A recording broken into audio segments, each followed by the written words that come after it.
भाई बहन बुजुर्ग माता बच्चे ले लेकर पुस्तक एक परमात्मा के पोस्टमैन की तरह घर घर जा रहे हैं, उनके बच्चों तक संदेश पहुंचा रहे हैं, उनकी गालियां खा रहे हैं। कोई जेल में डाल देता है, कोई पत्थर मारता है, कोई धमकाता है, कोई खुरकाता है, लेकिन ये परवाह नहीं करते, क्योंकि इनको मालूम हो गया कि इन्होंने भांग पी रखी है और यह भांग उतरेगी पुस्तक के ज्ञान ते, भगवान के ज्ञान ते। और जिनकी भांग उतर जाएगी हमारे साथ हो लेंगे। फिर ये आपकी उतर गई, आप आगे। अब जैसे इस दास की ड्यूटी परमात्मा ने जहां से शुरू किया, मेरे स्वयं घर वाले भी नहीं मानने को तैयार थे, लेकिन मुझे विश्वास दृढ़ हो लिया था। और फिर ये ऐसे समाज के अंदर प्रवेश करना। अब मुझे फिर एक सीन याद आया करता रह के। एक बार ये दास मेडिकल में गया था किसी रिश्तेदार को मिलने के लिए, इस ज्ञान प्राप्ति से पहले। तो वहां मेडिकल रोहतक के अंदर एक 13 नंबर वार्ड है, उसमें मेंटल वार्ड है। वो डॉक्टर उन मेंटल व्यक्तियों का इलाज कर रहे थे और वो उनको गाली दे रहा था, मैं तेरा जमाई हूं। डॉक्टर कह रहा था हाँ जी ठीक है, हाँ जी ठीक है। उसका गिरेबान पकड़ लिया डॉक्टर का, तो 2-3 ने छुड़वाया, बैठ जा। और फिर भी उनका ट्रीटमेंट कर रहे थे। और जब वो उन ट्रीटमेंट ठीक हो गया, वो स्वस्थ माइंड हो गया, फिर वही यो कह रहे थे, डॉक्टर साहब नमस्ते। तो दास की ड्यूटी पागल वार्ड में ला रखी है। अब जिस भी गांव नगर में गया, दास ने यो ज्ञान सुनाया, नुका मारो डले, यू कहां से आ गया है, देवता नहीं पूजन देता, हमारे श्राद्धों को भी मना करता है, पत्थर मारो, ये करो। और अब जब उनको ज्ञान हुआ, जब तो मुझे गाली दे रहे थे और अब कहते हैं सत्साहिब गुरुजी, सत्साहिब गुरुजी, निहाल कर दिए, जीवन नाश हो गया था।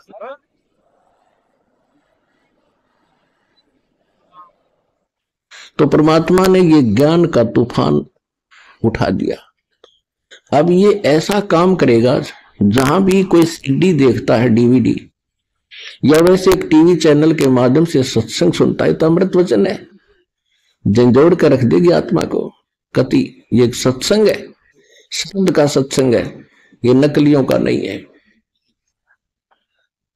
और या कोई पुस्तक पढ़ते हैं, जब पुस्तक पढ़ेगी आत्मा, मन चाहे कितनी बकवाद करो, आत्मा हृदय से मानेगी कि ज्ञान ये है, और अवश्य कहेगी कबीर भगवान है। और चाहे वो कहीं फंसा पड़ा किसी भी ग्रुप में, किसी संत के पास, या किसी पंथ में, या किसी धर्म मजहब में, जब आत्मा सच्चे दिल से मालिक ने अवश्य पुकारेगी, जब इस ज्ञान को सुनेगी कि हे परमात्मा, हे कबीर जी, दया करिए अपने आत्मा पर। यानी वो निकल नहीं सकता वहां से, लेकिन फिर पुकार दिया हृदय से, तो उसी दिन परमात्मा ने कह दिया ये मेरा हो लिया।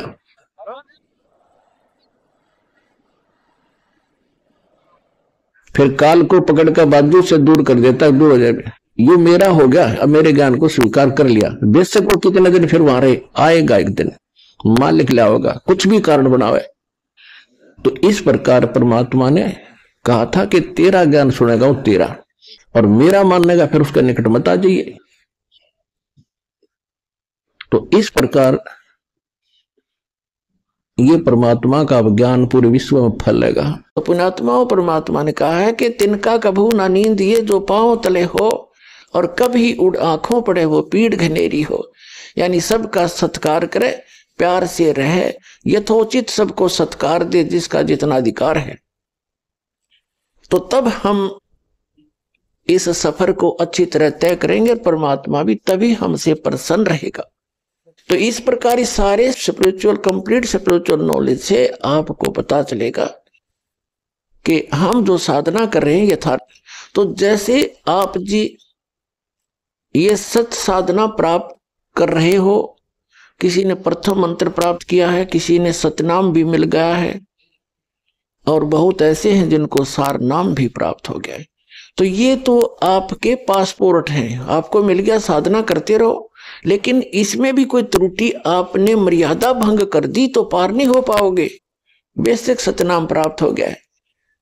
कबीर साहब कहते हैं कि पाकी खेती देखकर गर्भियो मत किसान, अब हूं झोला बहुत है घर आले तब जाने। कहते हैं किसान, खेत में आपके खेती परिपक्व होगी है और सुंदर अच्छे ढंग से परिपक्व हो चुकी है। अभिमान मत करना, अभी ना जाने आंधी तूफान वर्षा ओले, बहुत से झंझट शेष हैं, कब गड़बड़ हो जा तेरे घर पे आले तब खुशी मनाना। तो परमात्मा कहते हैं, नानक साहब जी भी कहते हैं कि ना जाने काल की कर डारे, किस विध ढल जा पास आवे, और जिनाते सरते मौत खुड़क दी उन्होंने केड़ा हासावे। तो यहां ना जाने कब और क्या गलती बन जावे, सावधानी बहुत बरतनी पड़ेगी। जैसे माता गर्भ को रखे यत्न बना और ठेस लगे तो छन्न हुए तेरी ऐसे भक्ति जा। जैसे किसी बहन, किसी माई को, बेटी को गर्भ रहता है तो उसको ही पता है उस लाल को, उस गर्भ रूपी लाल को कैसे सुरक्षित रखना है।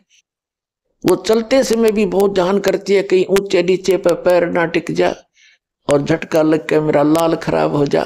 बेटा हो चाहे बेटी, गर्भ में जो गर्भ है उसका मूल उद्देश्य उसको सफल बनाना होता है। रात्रि में सोते समय भी, करवट लेते समय भी वो एकदम चमक के उठती है, कहीं बालक पर दाब तो नहीं लग गई, दिक्कत तो नहीं आ जाएगी। तो इस प्रकार परमात्मा कहते हैं इस सतभक्ति रूपी लाल को, इस गर्भ को ऐसे संभाल के रखना जैसे माता गर्भ को रखे यत्न बनाए और ठेस लगे तो अक्षीण होए, तुम्हारी ऐसे भक्ति नसाए। तो आप जी ने ये सावधानी बरतनी है। अब चारों युगों में ये समय है कलयुग का, जिसमें मोक्ष मार्ग खुलता है और कंप्लीट स्पिरिचुअल नॉलेज बताया जाता है उस परमात्मा की आज्ञा से, और पूर्ण रूप से सारी विधि सुचारू रूप से आपको सब साधनाएं प्रदान की जाएंगी। अब से पहले कुछ महापुरुषों को परमात्मा ने ये कंप्लीट कोर्स दिया था और उनसे प्रतिज्ञा दिला दी थी कि आगे इस ज्ञान को भी और इस सतनाम को और सारनाम को अब सार्वजनिक नहीं करना। धर्मदास मेरी लाख दुहाई, ये मूल ज्ञान कहीं बाहर ना जाए। मूल ज्ञान बाहर जो पढ़ी या बिचली पीढ़ी हंस नहीं तरी, ये बिचली पीढ़ी आप हो। अब प्रथम चरण कलयुग का परमात्मा आए थे, सारा ज्ञान बता के सुरक्षित करके दे गए और गवाह बना गए कि मैं कबीर इज गॉड।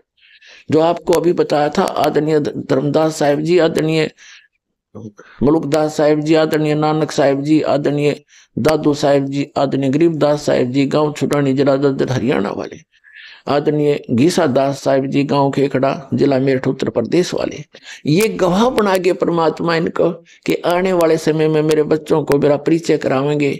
और उन्होंने एफिडेविट बना दी उन महापुरुषों ने अपनी अमृतवाणी में कि धानक रूप रहा करतार, हम सुल्तानी नानक तारे, दादू को उपदेश दिया जात दुलाहा भेद नहीं पाया, काशी माए कबीर हुआ। गरीबदास जी ने कहा अनंत कोट ब्रह्मांड का एक रति निवार और सतगुरु पुरुष कबीर है ये कुल के सिरजनार। जिन मुझको नित नाम दिया सोए सतगुरु हमार, दादू दूसरा कोई नहीं ये कबीर सिरजनार। तो ये गवाही देकर चले गए वो महापुरुष कि काशी वाला धानक जिसको तुम जुलाहा कह करके, ये कवि कह करके उसकी फाइल को बंद करके बैठे हो, बच्चों फिर खोलो इसको, ये तो लाल है, तुम कौड़ी समझ बैठे और कौड़ियों को तुमने लाल मान रखा है, अब इस लाल को ग्रहण करो। तो प्रथम चरण में आके वो परमात्मा स्वयं सब ज्ञान दे गए और उनको मालूम था कि काल ने कहा था कि तेरे नाम पे 12 नकली पंथ चलाऊंगा, फिर उसको दोबारा रिवाइज कर दिया उसी ज्ञान को आदरणीय गरीबदास साहिब जी के माध्यम से। जो ये आज का सत्संग का जो मुख्य उपलक्ष्य है, वैसे तो हम पूर्णमासी को करते थे, ये इसलिए द्वादशी के को भोग लगाने जा रहे हैं कि इस दिन ये वो शुभ दिन है जिस दिन परमात्मा ने आके पुनः उस ज्ञान को दोबारा प्रदान करवाया। उनको मालूम था कि काल के दूत थोड़ा बहुत गड़बड़ कर जाएंगे उस कबीर परमात्मा की अमरवाणी में, और वो उन्होंने बहुत सा कर भी रखा है। जिसकी बुद्धि ने जैसा काम किया, जहां उन्होंने ठीक नहीं लगा उसको चेंज कर दिया, लेकिन फिर भी उसमें बहुत गणे तथ्य ऐसे रह गए जो उनकी समझ में नहीं आए, नहीं तो उनको भी खराब कर देते वो लोग। तो उस कबीर सागर से मिलकर और साथ में गरीबदास जी के प्रमाणों से सब कुछ मिलाकर के निष्कर्ष दास ने आपके रूबरू कर दिया इन सत्संगों के माध्यम से। सत साहिब जी, इस वीडियो के बनाने का उद्देश्य हमारा किसी को भी नीचा दिखाना व किसी की भावनाओं को ठेस पहुंचाने का नहीं है। इस वीडियो के बनाने का उद्देश्य हमारा अध्यात्म ज्ञान को बढ़ावा देना है, जिससे संसार में भक्त समाज सुखी हो सके। तो आइए देखते हैं जगत गुरु तत्वदर्शी संत रामपाल जी महाराज जी के ज्ञान को। उनके द्वारा लिखी गई पुस्तक अंधश्रद्धा भक्ति खतरा ई जान, पेज नंबर 42 से श्राद्ध करने की श्रेष्ठ विधि। श्री विष्णु पुराण के तीसरे अंश में अध्याय 15 श्लोक 55-56 पृष्ठ 153 पर लिखा है कि श्राद्ध के भोज में यदि एक योगी यानी शास्त्रोक्त साधक को भोजन करवाया जाए तो श्राद्ध भोज में आए 1000 ब्राह्मणों तथा यजमान के पूरे परिवार सहित तथा सर्व पितरों का उद्धार कर देता है। विवेचन मेरे यानी लेखक के तत्व ज्ञान को सुन समझकर भक्त दीक्षा लेकर साधना करते हैं। ये योगी यानी शास्त्रोक्त साधक हैं। हम सत्संग समागम करते हैं, उसमें भोजन भंडारा यानी लंगर भी चलाते हैं। जो व्यक्ति उस भोजन भंडारे में दान करता है, उससे बने भोजन को योगी यानी मेरे शिष्य तथा यह दास यानी लेखक सब खाते हैं। यह दास यानी लेखक सत्संग सुनाकर नए व्यक्तियों को यथार्थ भक्ति ज्ञान बताता है, शास्त्रों के प्रमाण प्रोजेक्टर पर दिखाता है, जिस कारण से श्रोता शास्त्र विरुद्ध साधना त्याग कर शास्त्रोक्त साधना करते हैं। इस प्रकार उस परिवार का उद्धार हुआ। उनके द्वारा दिए दान से बने भोजन को भक्तों ने खाया, इससे पितरों का उद्धार हुआ। पितृजूनी छूटकर अन्य जन्म मिल जाता है। सत्संग में यदि 1000 ब्राह्मण भी उपस्थित हों तो वे भी सत्संग सुनकर शास्त्र विरुद्ध साधना त्याग कर अपना कल्याण करवा लेंगे। जैसे आप जी ने पहले पढ़ा कि कबीर जी ने गंगा के तट पर ब्राह्मणों को ज्ञान देकर उनकी शास्त्र विरुद्ध साधना को गलत सिद्ध करके सत्य साधना के लिए प्रेरित किया। उन ब्राह्मणों ने सतगुरु कबीर जी से दीक्षा लेकर अपना कल्याण करवाया। अन्य साधना जो शास्त्रों के विरुद्ध थी त्याग दी, सुखी हुए। Page number 43। दास की प्रार्थना है कि वर्तमान में मानव समाज शिक्षित है, वह अवश्य ध्यान दे तथा शास्त्र विधि अनुसार साधना करके पूर्ण परमात्मा के सनातन परम धाम यानी शाश्वतम स्थानम अर्थात सतलोक को प्राप्त करे, जिससे पूर्ण मोक्ष तथा परम शांति प्राप्त होती है। यानी गीता अध्याय 15 श्लोक 4 तथा अध्याय 18 श्लोक 62 में जिसको प्राप्त करने के लिए कहा है, इसके लिए तत्वदर्शी संत की तलाश करो। यानी गीता अध्याय 4 श्लोक 34। एक श्रद्धालु ने कहा कि मैं आपसे उपदेश लेकर आप द्वारा बताई साधना भी करता रहूंगा तथा श्राद्ध भी निकालता रहूंगा तथा अपने घरेलू देवी देवताओं को भी उपरले मन से पूजता रहूंगा, इसमें क्या दोष है। मुझ दास की प्रार्थना संविधान की किसी भी धारा का उल्लंघन कर देने पर सजा अवश्य मिलेगी। इसलिए पवित्र गीता जी व पवित्र चारों वेदों में वर्णित व वर्जित विधि के विपरीत साधना करना व्यर्थ है। यानी प्रमाण पवित्र गीता जी अध्याय 16 श्लोक 23-24 में यदि कोई कहे कि मैं कार में पंचर उपरले मन से कर दूंगा, नहीं, राम नाम की गाड़ी में पंचर करना मना है। ठीक इसी प्रकार शास्त्र विरुद्ध साधना हानिकारक ही है। एक श्रद्धालु ने कहा कि मैं और कोई विकार यानी मदिरा मांस आदि सेवन नहीं करता, केवल तंबाकू सेवन करता हूँ। आपके द्वारा बताई पूजा व ज्ञान अति उत्तम है। मैंने गुरु जी भी बनाया है, परंतु यह ज्ञान आज तक किसी संत के पास नहीं है। मैं 25 वर्ष से घूम रहा हूँ तथा 3 गुरुदेव बदल चुका हूँ। कृपया मुझे तंबाकू सेवन की छूट दे दो, शेष सर्व शर्तें मंजूर है। तंबाकू से भक्ति में क्या बाधा आती है? लेखक की प्रार्थना। दास ने प्रार्थना की कि अपने शरीर को ऑक्सीजन की आवश्यकता है। तंबाकू का धुआं कार्बन डाइऑक्साइड है जो फेफड़ों को कमजोर व रक्त दूषित करता है। मानव शरीर प्रभु प्राप्ति व आत्म कल्याण के लिए ही प्राप्त हुआ है। इसने परमात्मा पाने का रास्ता सुषुम्ना नाड़ी से प्रारंभ होता है जो नाक के दोनों छिद्र हैं। उन्हें दाएं को ईड़ा तथा बाएं को पिंगला कहते हैं। इन दोनों के मध्य में सुषुम्ना नाड़ी है जिसमें एक छोटी सुई यानी नीडल में धागा पिरोने वाले छिद्र के समान दवार होता है जो तंबाकू के धुएं से बंद हो जाता है, जिससे प्रभु प्राप्ति के मार्ग में अवरोध हो जाता है। यदि प्रभु पाने का रास्ता ही बंद हो गया तो मानव शरीर व्यर्थ हुआ। इसलिए प्रभु भक्ति करने वाले साधक के लिए प्रत्येक नशीले व अखाद्य यानी मांस आदि पदार्थों का सेवन निषेध है। एक श्रद्धालु ने कहा कि मैं तंबाकू प्रयोग नहीं करता, मांस व मदिरा सेवन जरूर करता हूँ। इससे भक्ति में क्या बाधा है? यह तो खाने पीने के लिए ही बनाई है तथा पेड़ पौधों में भी तो जीव है, वह खाना भी तो मांस भक्षण तुल्य ही है। दास की प्रार्थना। यदि कोई हमारे माता पिता, भाई बहन व बच्चों आदि को मार कर खाए तो कैसा लगे? Page number 44। जैसा दर्द आपने होवे वैसा जान बिराने, कहे कबीर वे जाए नरक में जो काटे शीश खुराने। जो व्यक्ति पशुओं को मारते समय खुरों तथा शीश को बेरहमी से काट कर मांस खाते हैं वे नरक के भागी होंगे। जैसा दुख अपने बच्चों व संबंधियों की हत्या का होता है, ऐसा ही दूसरों को जानना चाहिए। रही बात पेड़ पौधों को खाने की, इनको खाने का प्रभु का आदेश है तथा ये जड़ जूनी के हैं। अन्य चेतन प्राणियों का वध प्रभु आदेश विरुद्ध है, इसलिए अपराध यानी पाप है। मदिरा सेवन भी प्रभु आदेश नहीं है परंतु स्पष्ट मना है तथा मानव जीवन को बर्बाद करने का है। शराब पान किया हुआ व्यक्ति कुछ भी गलती कर सकता है। मदिरा पान धन तन व पारिवारिक शांति तथा समाज सभ्यता की महाशत्रु है।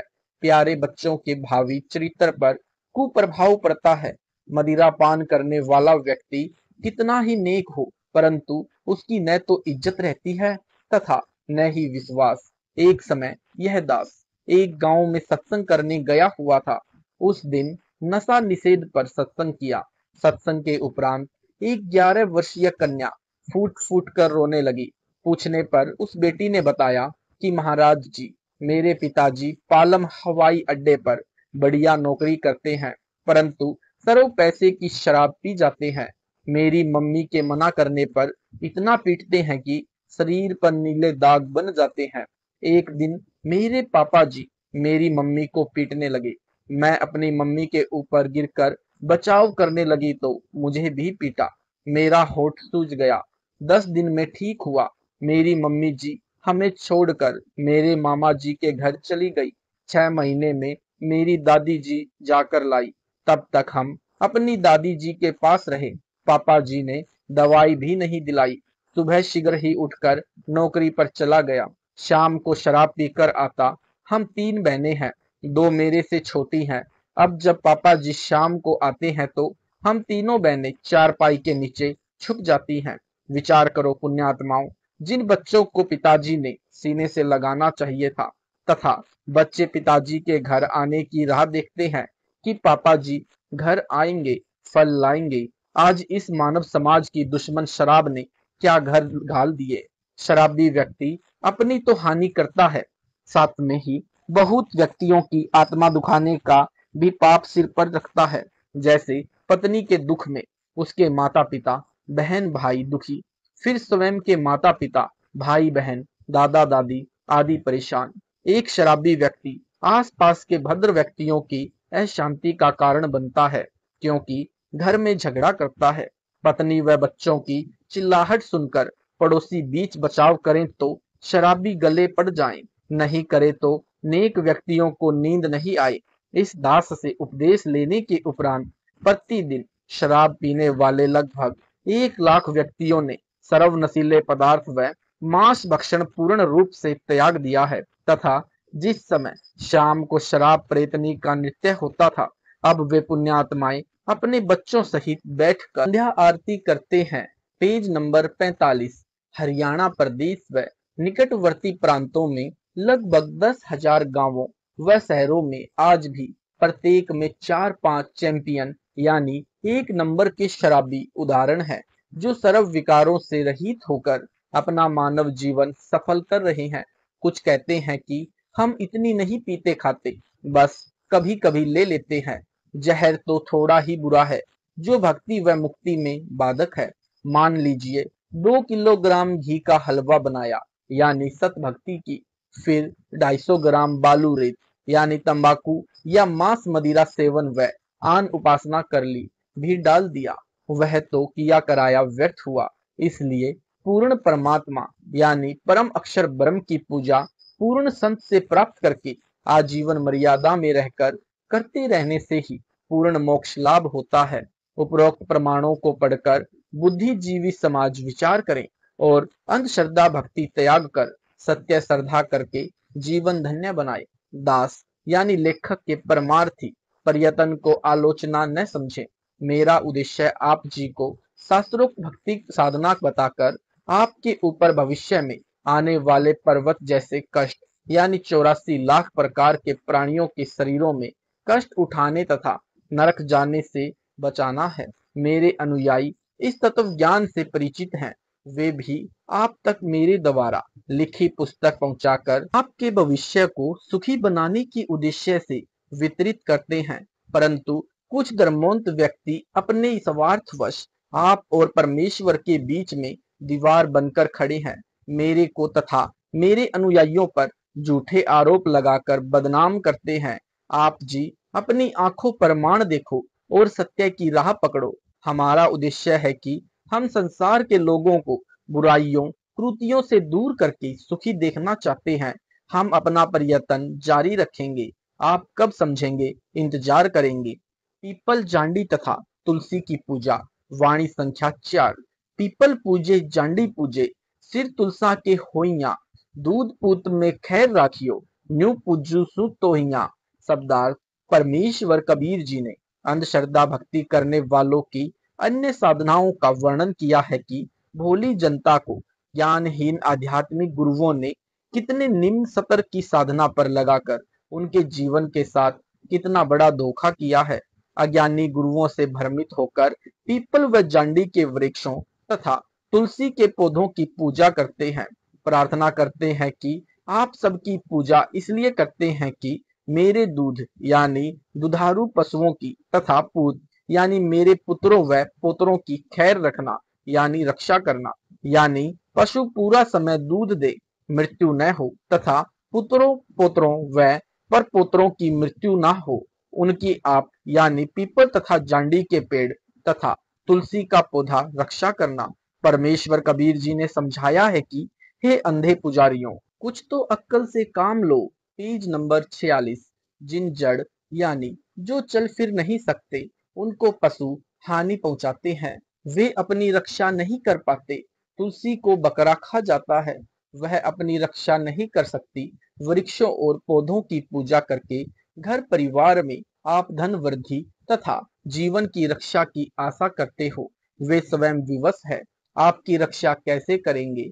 यह आपकी अंधश्रद्धा है जो आपकी अनमोल मानव जीवन के लिए खतरा है। यानी आपका मानव जीवन शास्त्र वर्णित साधना त्याग कर शास्त्र विरुद्ध साधना रूपी मनमाना आचरण करने से नष्ट हो जाएगा। वाणी संख्या 4 में एक वाक्य है कि पीपल पूजे जांडी पूजे, सिर तुलसा के होइया। सिर होना का तात्पर्य है कि जो कुछ नहीं कर सकता, अज्ञानता के कारण उसी व्यक्ति से अपने कार्यवश बार बार निवेदन करना। वह व्यक्ति उस भोले मानव से कहता है कि मेरे सिर क्यों हो रहा है, मैं आपका यह कार्य नहीं कर सकता।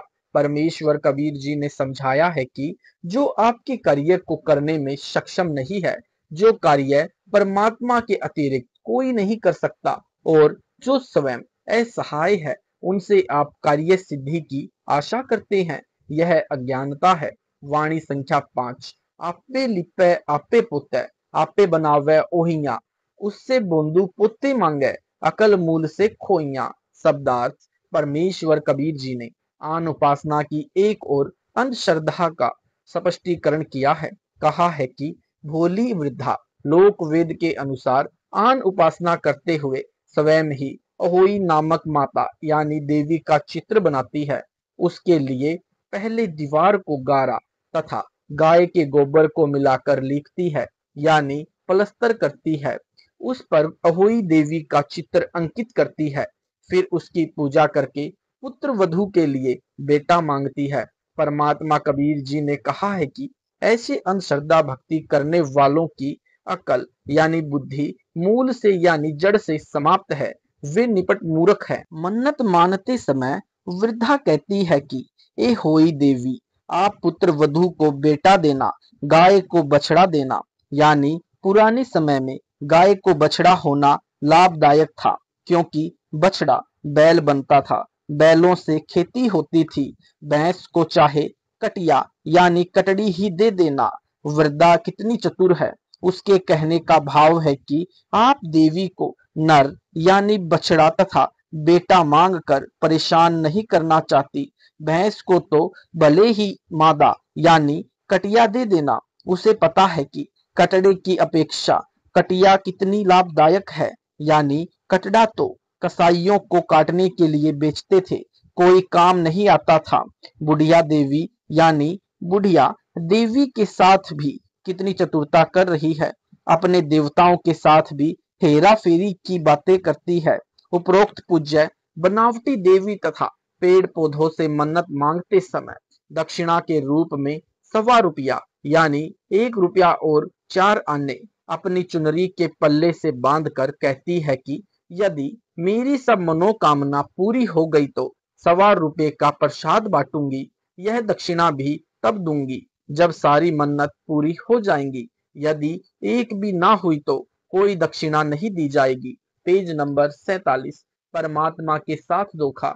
कबीर जी कहते हैं कि अहरण की चोरी करे, करे सुई का दान, स्वर्ग जान की आस में कह आया नहीं विमान।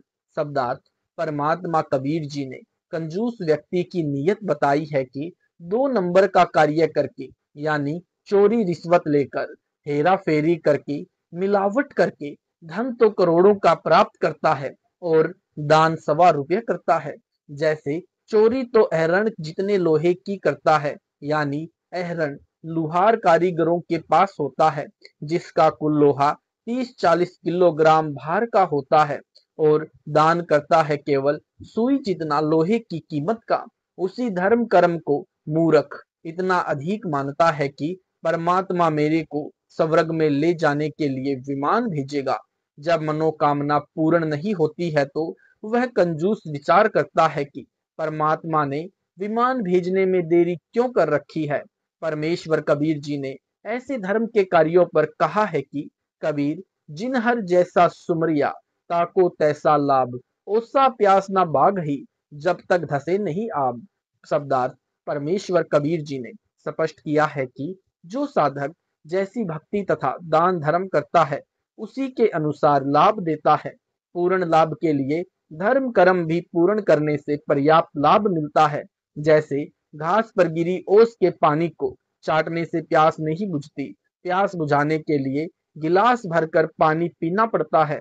इसी प्रकार परमात्मा से पूर्ण लाभ लेने के लिए दान धर्म भी पर्याप्त मात्रा में करना चाहिए।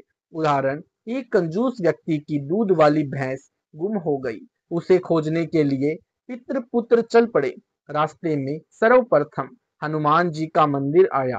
पिताजी ने मूर्ति के सामने संकल्प किया कि हे बजरंगबली, आपने तो 7 समंदर के पार सीता माता की खोज कर दी थी, आपके लिए हमारी भैंस की खोज करना कौन सा कठिन कार्य है। यदि मेरी भैंस मिल गई तो अंजना के लाल, एक थन का दूध जब तक भैंस दूध देती रहेगी आपको चढ़ाया करूंगा, कृपया ध्यान देना, शीघ्र करना। यह संकल्प पुत्र भी सुन रहा था। आगे गए तो रास्ते में शिवजी का मंदिर था। वहां उसने कहा कि भैंस मिल गई तो एक थन का दूध शिव जी को चढ़ाने का वायदा किया। आगे गए तो रास्ते में श्री कृष्ण जी का मंदिर था। एक थन का दूध उसके लिए बोल दिया। आगे गए तो रास्ते में गणेश जी का मंदिर था। एक थन का दूध उसी तरह चढ़ाने का संकल्प करके पिता पुत्र आगे चले तो पुत्र ने पिता से कहा कि पिताजी, जब तक भैंस दूध देवेगी तब तक चारों थनों का दूध यानी भैंस का सारा दूध तो देवता पिएंगे। फिर हम भैंस की खोज किसके लिए करें? चलो वापिस चलते हैं। हेरा फेरी मास्टर कंजूस पिता बोला, बेटा एक बार भैंस मिलने दे, इन देवताओं का जी जानेगा जैसा इनको दूध पिलाऊंगा। बेटा बोला, पिताजी मैं समझा नहीं। पिता बोला कि भैंस मिलने के बाद 2 गिलास दूध और उसमें 2 गिलास पानी मिलाकर एक दिन एक एक गिलास चारों देवताओं को चढ़ाकर कह दूंगा, देवता जी आपका धन्यवाद, आपने भैंस मिला दी, परंतु मैं भी बाल बच्चेदार हूँ। मेरे से आपकी पूजा में इतना ही दूध पुग्या है, यानी मेरी वित्तीय स्थिति इतना ही दूध चढ़ाने की है, आगे नहीं चढ़ा पाऊंगा। माफ करना, आप सबको दूध पिलाने वाले हो, आपको दूध की क्या आवश्यकता है? भैंस मिल गई, यही पूजा की गई। परमेश्वर कबीर जी बताना चाहते हैं कि तत्व ज्ञान न होने के कारण भक्त की नीयत साफ नहीं हो सकती, जिस कारण से वह संसारिक क्षेत्र में तो हेरा फेरी करता ही है, परमात्मा को भी नहीं छोड़ता। यह अंधभक्ति है जो शास्त्र के विरुद्ध है, जिसमें कोई लाभ होने वाला नहीं है, जिससे जीव की मानसिकता का विकास नहीं हो सकता। सत साहेब जी, ये थे संत रामपाल जी महाराज जी के विचार उनके द्वारा लिखी गई पुस्तक अंधश्रद्धा भक्ति खतरा ए जान से। अगर आपको यह वीडियो अच्छा लगा है तो वीडियो को लाइक करें, शेयर करें, कमेंट करें। ऐसे ही वीडियो देखने के लिए हमारे चैनल को सब्सक्राइब जरूर करें। सत साहेब जी।